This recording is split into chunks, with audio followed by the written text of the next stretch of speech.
Hi, Linda. How are you? I am great. How are you? Can you hear me, Tommy? Is this okay? Oh, yeah, I can hear you. Okay, great. How are you doing? We did it. I'm sorry. I'm a few hours later than I said I would be. Oh, just an hour. An hour. I'm so sorry, my friend. Oh, it happens all the time. People, they either forget or they had a long day or something, they forgot, and then we end up doing it, and it happens all the time. Happens all the time. Okay, good. It's glad. Well, nice to hear your voice. Oh, thank you. Yes, it's such an honor because I've always loved watching you because you're so versatile and so funny. If there's such thing as a God's gift, He gave you those two things, and I'm so glad we're doing this. Well, thanks. I'm really glad we're doing it too. Yes. So, you came from a very respected showbiz family in Canada. Your mother was the singer and actress Maureen Forrester, and your brother Daniel Kash is an actor. He was in Aliens and Nightbreed. Did you know from an early age that you were going to be a performer? You know what? I actually did not know, but if you were to look at the old home movies, see that my brother and I are really hogging the camera. And there's 5 siblings, and my brother and I took control of the Super 8 camera. So when I look back on what a show-off I was, then I realized that maybe I was sort of born to this, but at the time, no, I didn't really know I wanted to be an actor until after high school. Wow.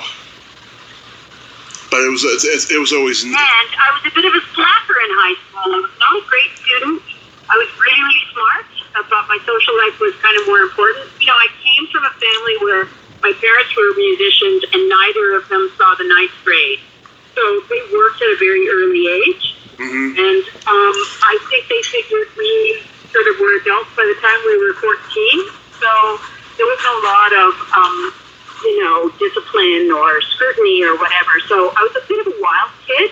And I had to learn how to sort of get to work on time, get to school on time, get my papers in kind of on my own. Right. Because I didn't have a lot of supervision from my artist parents, who were fantastic people. They just weren't your standard go to bed at 8:30 and get up for school. It was up to me. Wow. Were you influenced? I watched an inordinate amount of television. Yeah. And I played a lot with my siblings and stuff. I think that if I didn't have the siblings that I did, I probably would have been quite a mess. But my siblings were very parental with me. Oh, nice. Were you influenced by anybody? Oh my God! I loved George Carlin. Like at the time, we just listened to records, right? I listened to Monty Python's Flying Circus like over and over again until you could barely hear it. Yeah. I loved Bill Cosby. I listened to his records constantly. Joe Rivers, that entire era. It was all about laughing. Whatever made me laugh was what I listened to. Wow, I love that. Yeah, I did a radio show a couple of years ago for my friend who was hosting, and he had George Carlin's brother on the air, and I got to talk to him. That was amazing, I'll tell you. Oh my God. Yeah. It's interesting to watch the evolution of comedy because I think as comedians age, their comedy changes, and I actually think some of the best dramatic actors that I've ever seen in comedy because I don't know actually why. I think it's a bit of a mystery, but I think there's some weight and some drama behind why people are funny. Yep. The older they get, maybe the more in touch they get with their dramatic side, but a lot of dramatic actors don't feel like they could do comedy, but I think a lot of comedians are very good actors in more serious stuff. Yeah, that's... In line, right? Right. I've been doing stand-up 12 years, and I certainly feel strongly about that myself, of where my pain comes from and everything. Yeah, and we love to see you flip that and give us the funny on your pain, but if it rings true, then it resonates. And if we can laugh at it, it's the best. Mm-hmm. Absolutely. I'm really grateful that, I could explore that stuff with Second City. So that was my beginning. So we wrote our own shows. We improvised the sketches that we eventually wrote. And it was sink or swim. So I worked with people like Mike Myers and Ryan Stiles and Colin Mockery and David Hubin. Pardon me, John? Was David Hubin there? Was who? David Hubin. No, didn't work with him. Oh, okay. Oh, David Cuban, yes. Yeah. Yes, I worked with David Cuban. Not Hubin, Cuban, yeah. Cuban, yeah. Oh, yeah, he's hilarious. Oh, yeah, he's been on the show. Well, on Cinderella Man. Yeah. Yeah, he's been on the show. He's a funny guy. Oh, he's a super funny guy. He's a great guy as well. Wow, what years were you there? I was there in the 80s, right after SCTV canceled, stopped airing. Yeah. So I was involved with a lot of the specials. I did Andrew Martin's special. I did, all of them. I mean, except for John Candy. I met John Candy, but I didn't do his special. But they all sort of had their own stuff. I have played Eugene Levy's wife many, many times, and of course I worked with Eugene on Best in Show and Waiting for Guffman, which is the Christopher Guest improvised movie. Of course. A howl. I loved it. Yeah, I love those. I'm gonna get into those in a little bit. I love those. Oh my God, do you know Monica Parker? I do. She's fabulous. Yeah, I had her on the show several months ago, and oh my God, she was just amazing. I mean, she could be pretty serious, but oh my God, she was just amazing. And I made her laugh out loud when I told her this really dark joke of mine in my act towards the end, and I felt like I had been struggling the entire episode to try to make her laugh, but I did it at the end, and she was cracking up. Good for you. The thing about her is she's an actor who, the characters don't know that they're funny. I think her character in Best in Show is just absolutely brilliant because she has no idea how funny she is. Yeah. She doesn't push for the joke. She just sits in the character, and I think that's what Christopher Guest does as well. He doesn't push at all. He's just in character, and the character is what makes you laugh. To sit and have a conversation with Christopher Guest is not necessarily a funny conversation. He's not an overtly funny guy, but he's a serious guy. But the second he gets a character, even if he's telling a story about a character, he becomes that character, and it's wild. And she's like that too, I think. Yeah, absolutely. Yeah, that was a really fun interview. I liked interviewing her. Cool.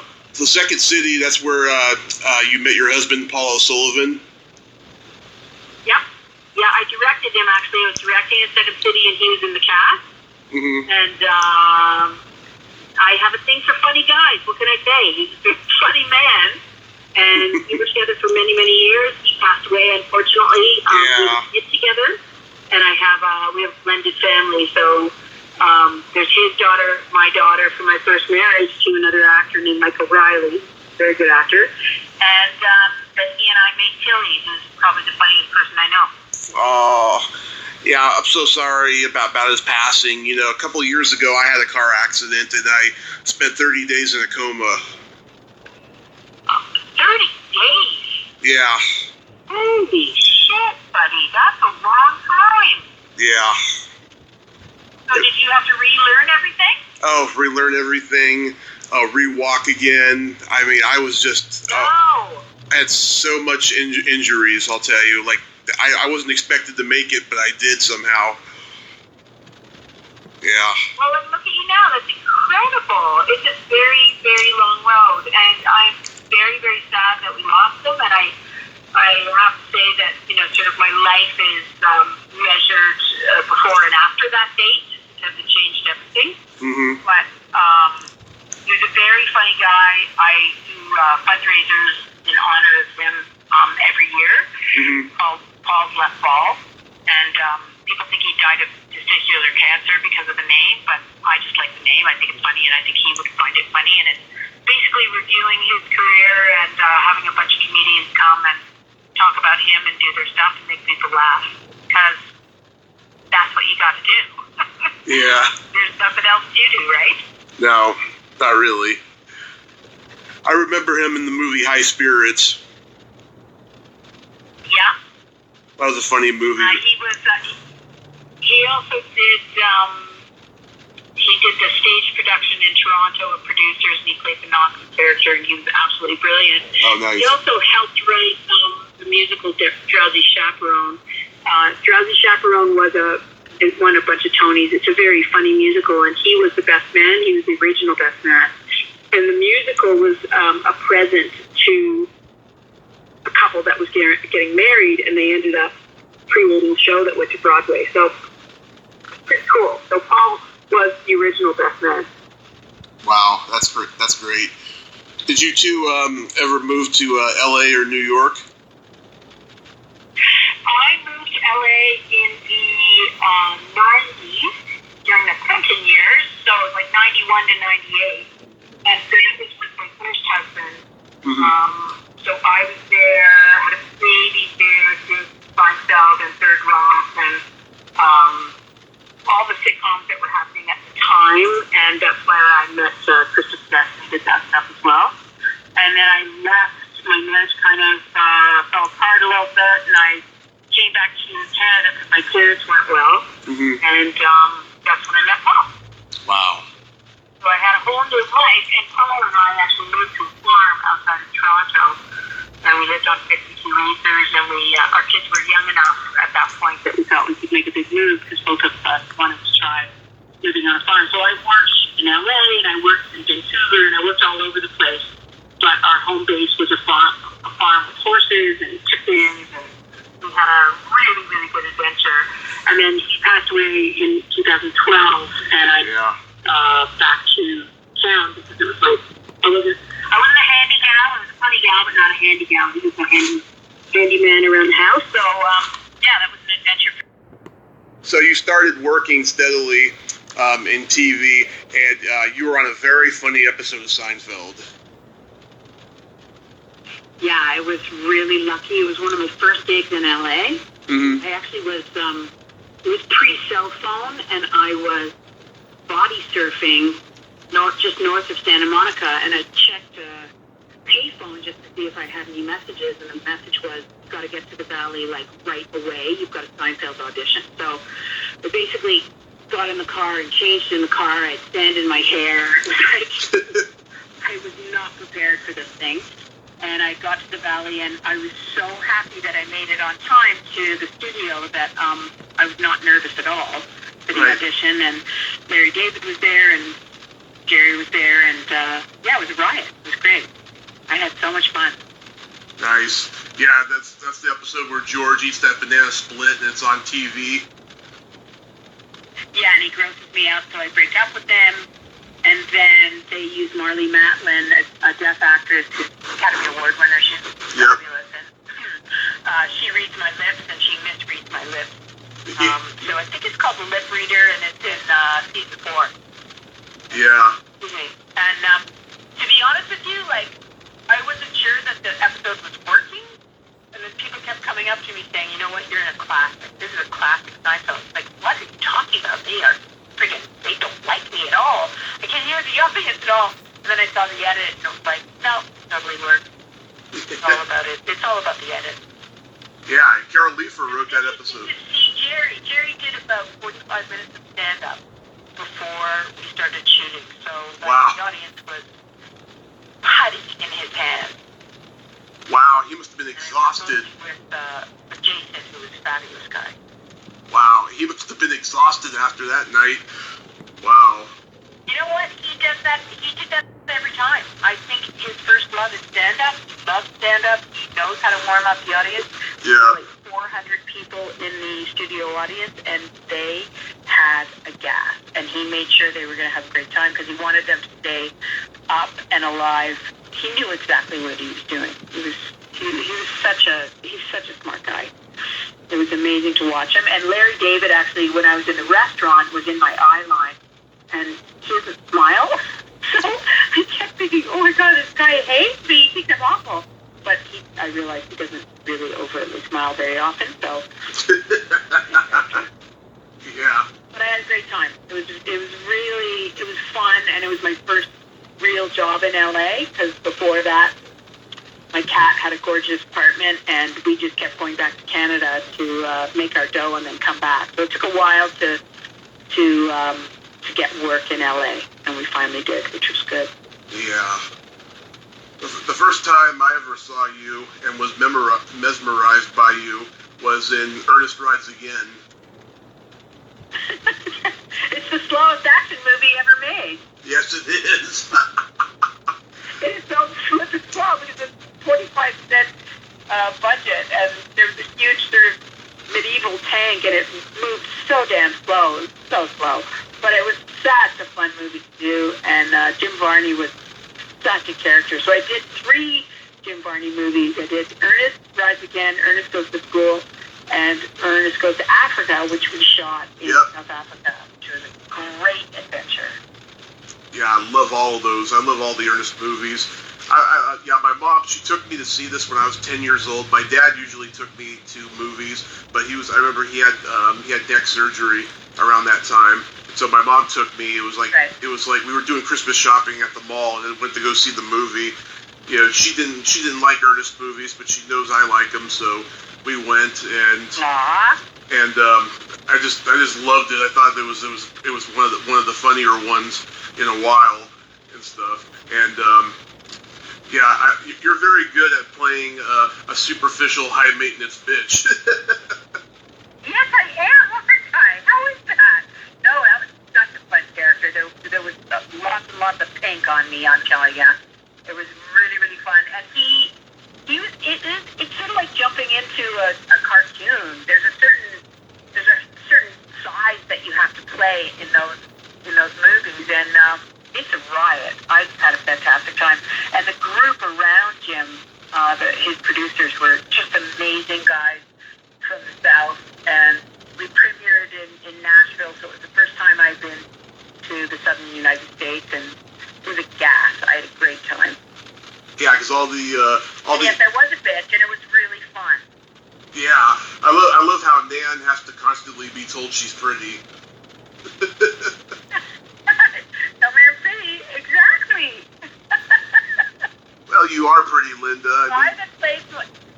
Thanks. The guy that plays my husband, Ron James, is a very successful stand-up in Canada. I've seen him. He's hilarious. Fabulous. I actually messaged him a couple of weeks ago because I wanted to interview him and stuff, and all he replied me back with was, "How in the name of sweet Jesus do you know who I am?" And I told him, I saw him in this movie and so many others, and I've seen his stand-up, but I never heard back from him. Oh, really? Well, I'll let him know that I talked to you.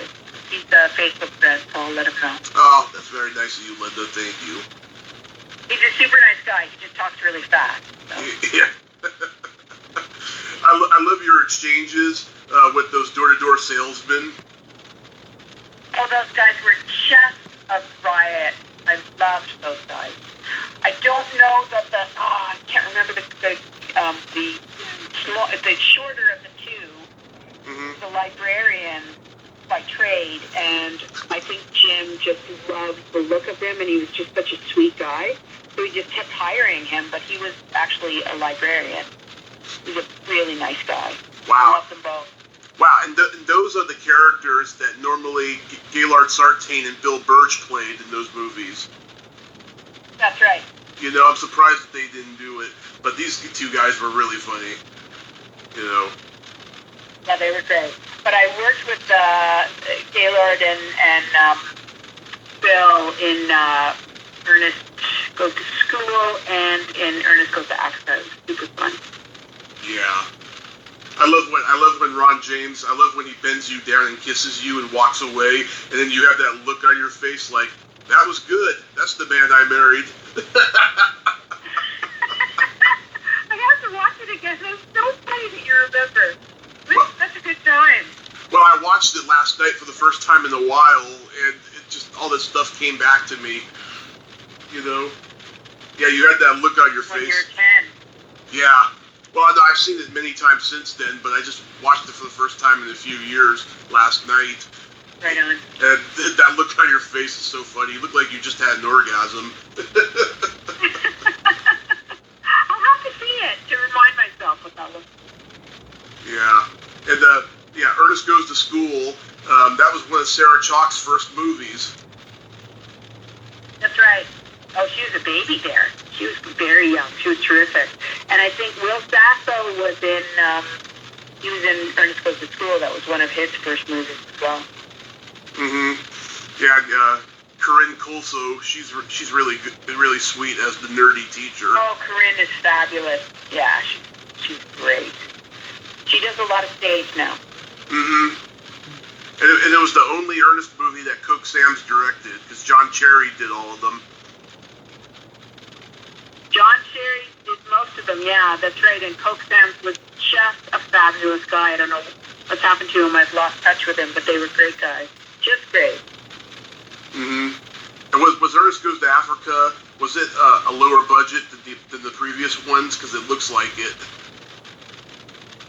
Well, they went to Sun City in Africa, and at one point, we were having dinner, cast and crew, and I said, why did you come all this way for this movie? And he said, well, we've got Sun City, which is like a resort, as our backdrop, and to feed the crew in the United States would be, $12 a plate, and this cost me $1 a plate. Like, those guys absolutely knew what to do with the budget, but their story is they were taken on by Disney around Ernest Scared Stupid.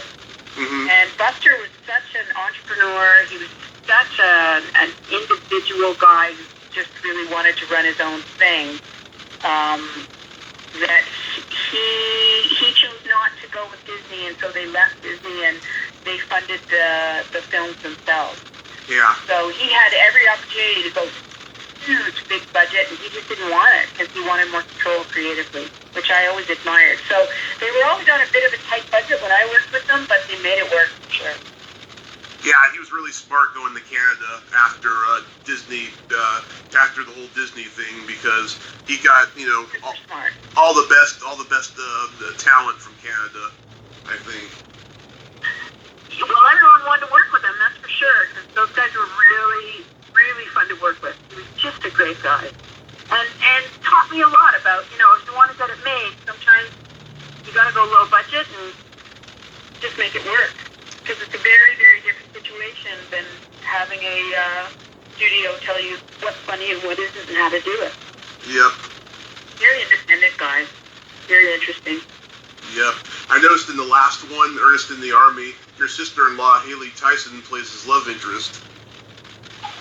That's right! Oh my God, gosh darn, I only that you said that. Yeah, it's amazing. So she was in South Africa after me because they shot that in Cape Town. Wow. And that was that his last movie? That was the last Ernest movie, yeah. Wow.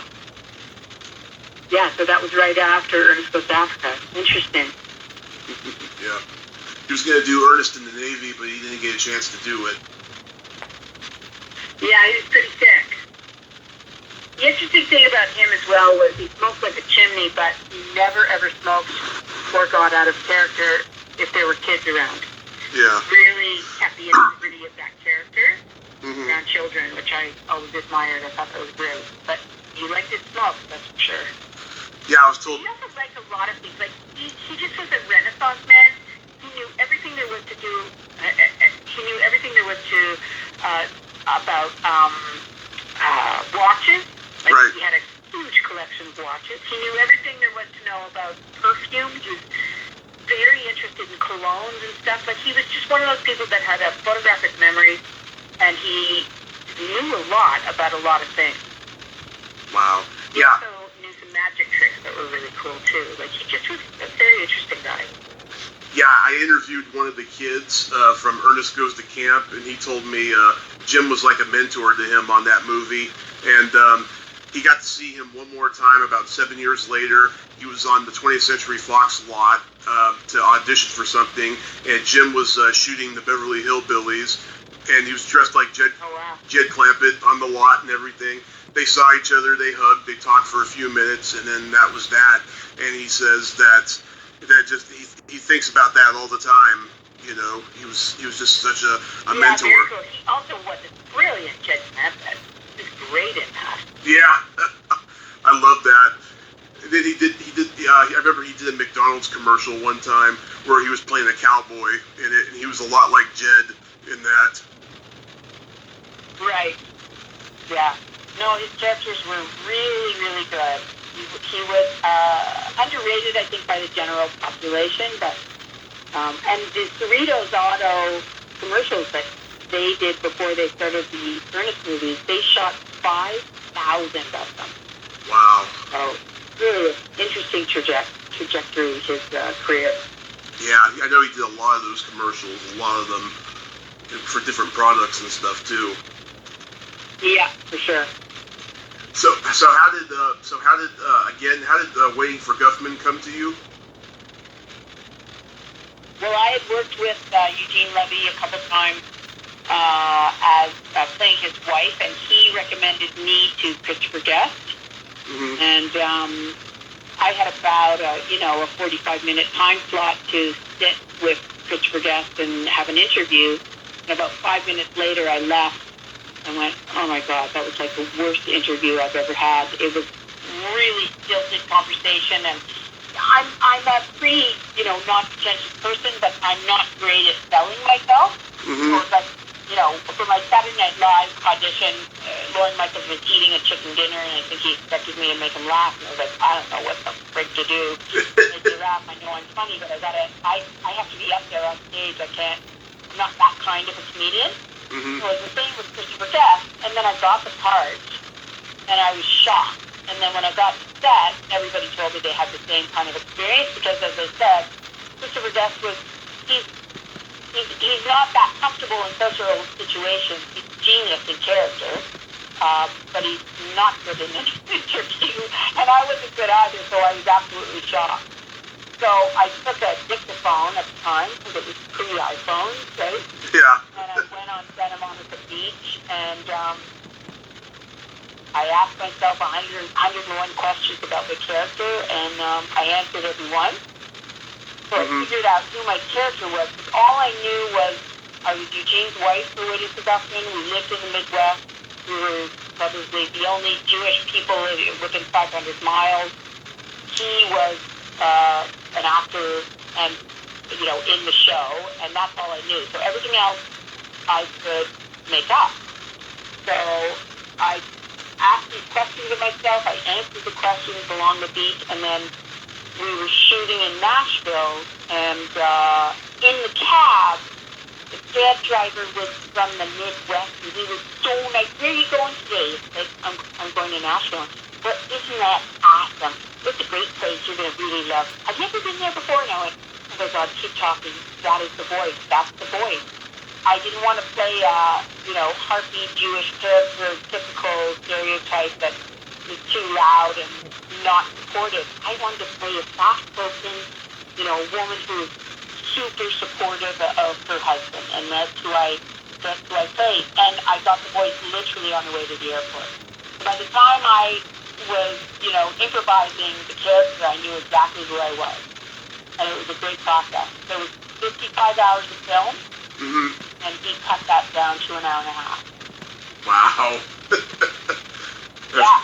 So crazy. really, Guffman and all those Christopher Guest movies, it's a feat of improv, it's a feat of directing, but more than anything, it's an editing feat, because he knew what to cut every time. Wow. And I think all those movies are brilliant. And by the time they did Heated Mighty Wind, I couldn't do the movie because I was doing another movie. So I only did Waiting for Guffman and Best in Show, but I had gas. It was great. Oh yeah, Mighty Wind is my favorite of all of them, actually. I think. Is it? Yeah, it's like a Spinal Tap folk movie. I love it. It totally is. It's a total, ode to that genre, which he knows so much about. And he's another Renaissance guy. Like, he knows a lot about a lot of things. He's a very smart man. I just love being in his orbit because it was like, a lot of people say, oh, that guy's genius or she's genius. No, there's not many who reach the level of a Christopher Guest. Yeah. When you're in the orbit of someone like that, it's very special. Wow. And I think you would have been perfect for Saturday Night Live because I put you in that same camp as Gilda Radner and Mindy Sterling and Catherine O'Hara and even Lucille Ball, Yeah, I think I would have loved it. It was just going after the job that was really weird. As I said, he was basically eating dinner, so I wasn't sure what he wanted me to do, but I'm just not that kind of, like, I need a character and then wind me up and let me go, but I can't sit with you and I'm not a stand-up, I'm not a joke teller, so it's very hard for me to sort of convince you without being in character and knowing essentially what the scene's about, and then I'm fine. But I'm actually a fairly shy person, so I need character more as a suit of armor than anything, because if I'm not in character 100%, then I'm self-conscious, and that's a nightmare. So to avoid the nightmare, I go as deep into character as I can, because I don't want you to see me in it. I want you to see the character, because the character's way funnier than I am. Oh, you're so modest. I wasn't the funny one around the dinner table. My brother was the funny one. Mm-hmm. Just were funny. I was not the funny one. But and I'm a teacher now, right, as well. So yeah. You don't have to be outgoing. You don't have to be an extrovert to be a comedian. Yeah. It's not what's required. Not anyone can do it, but any personality type can do it. Yeah, I can be any personality at any given time because I'm a Gemini. You are? I'm a Capricorn. I'm very practical. Yeah. and then you got to work with Barry Levinson and Robin Williams in Man of the Year. Yeah, I was hired with a bunch of improvisers because we didn't know if Robin was going to go off script.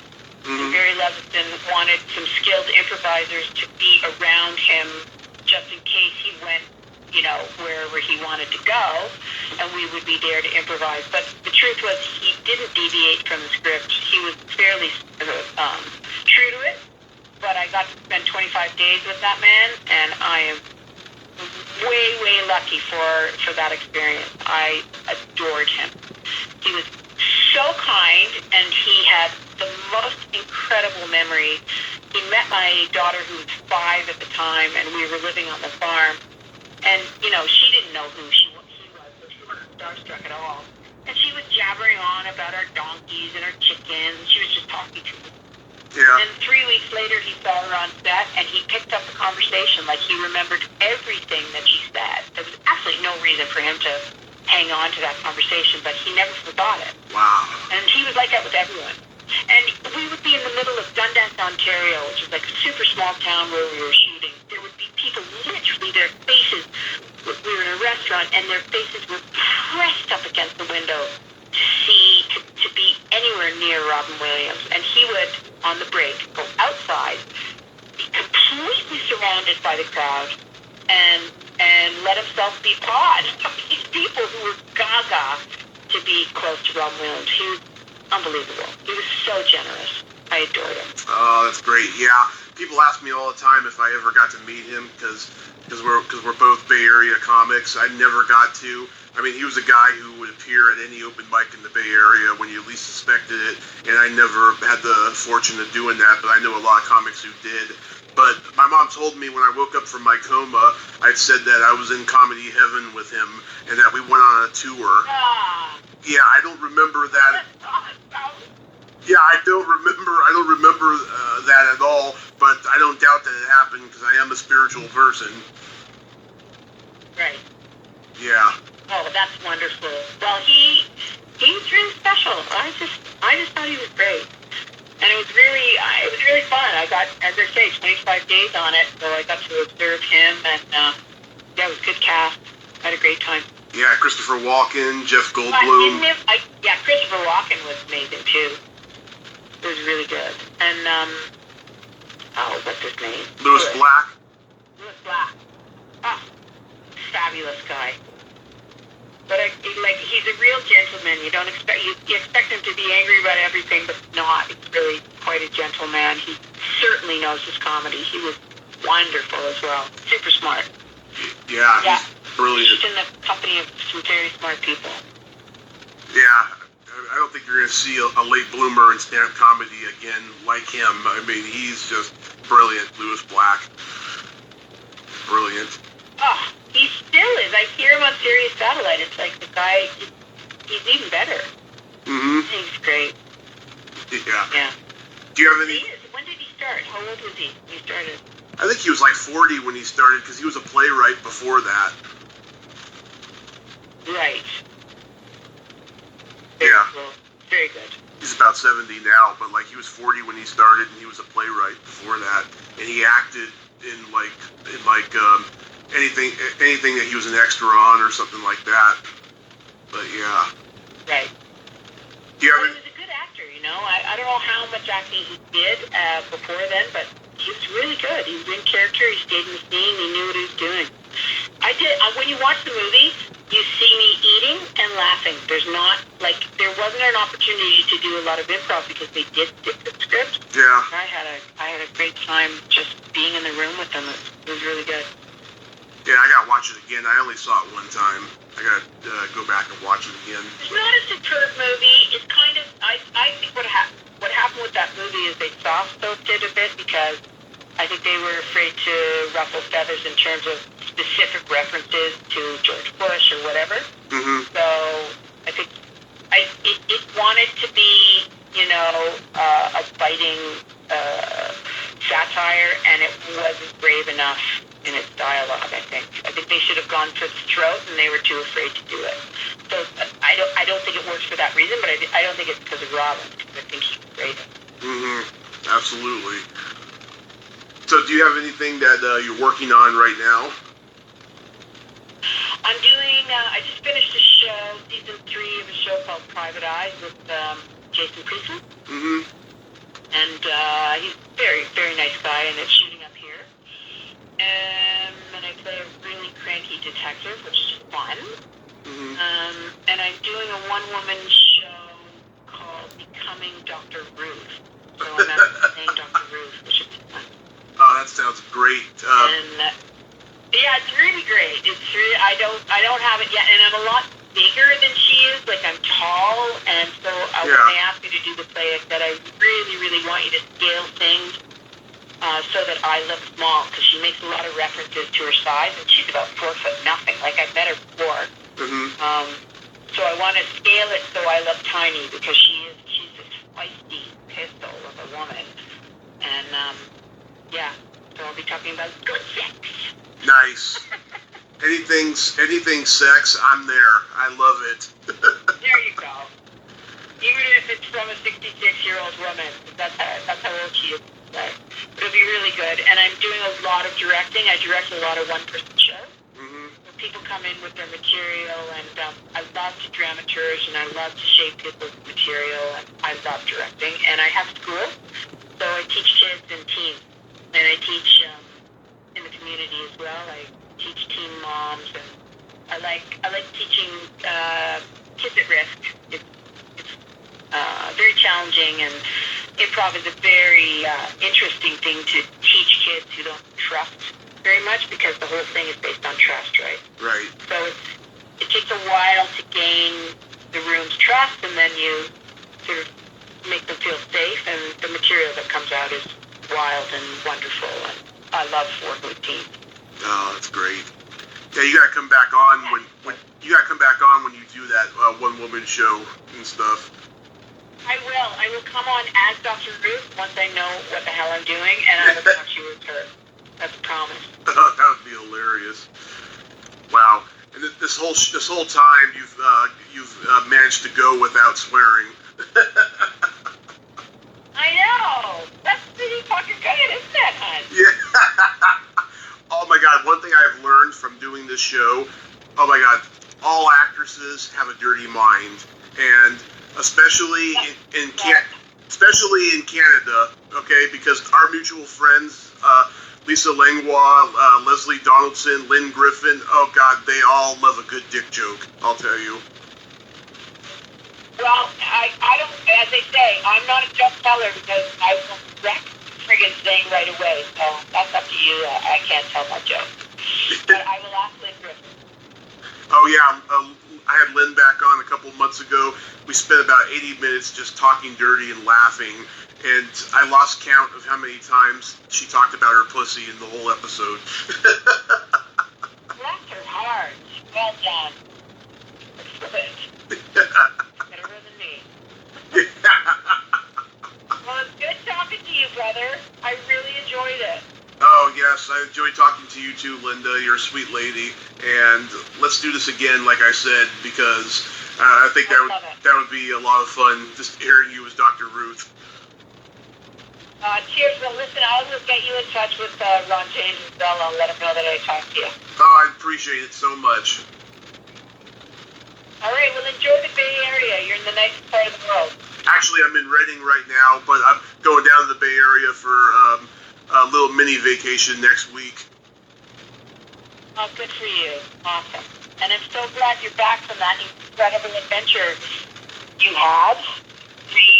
Rehab and everything. That must have been outrageous. That's an incredible journey. Do you talk about it in your stand-up? I have, yeah. I've talked about it. Next time you're on, I'll tell you about it more. Though it's very fascinating. Okay. Okay. I bet it is. You get a second chance. You get a second chance at this life. You're very lucky. Yes, I'm so lucky. Well, be well, my dear, and I will talk to you again for sure. Okay, you have yourself a good night. Thanks, love. You too. Okay, bye-bye. Bye.